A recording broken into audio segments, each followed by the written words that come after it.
Presiden Joko Widodo bertemu dengan Presiden Ukraina Volodymyr Zelensky di Istana Mariinsky pada Rabu 29 Juni. Kedatangan Jokowi disambut hangat oleh Zelensky di pintu masuk istana sekitar pukul 15 waktu setempat. Keduanya lantas memasuki istana dan melakukan pembicaraan empat mata membahas perdamaian.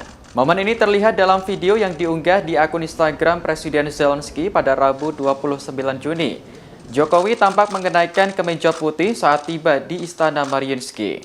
Orang nomor satu di Indonesia itu tersenyum saat berjabat tangan dengan Presiden Zelensky. Setelah penyambutan, kedua pemimpin negara itu melakukan sesi foto bersama dan dilanjutkan pertemuan empat mata.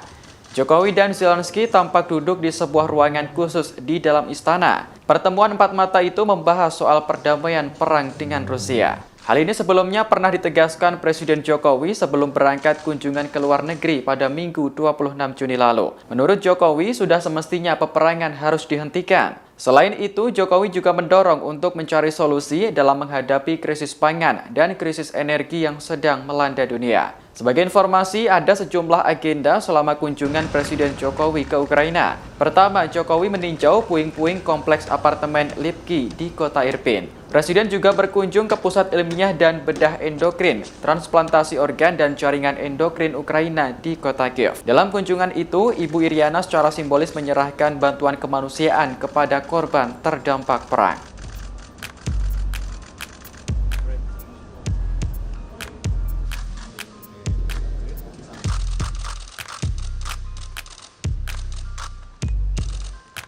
Advisor to the President, Ambassador of Ukraine to Indonesia.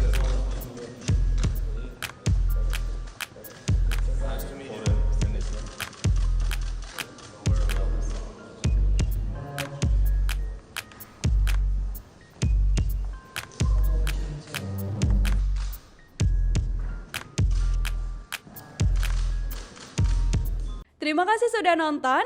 Jangan lupa like, subscribe, dan share ya.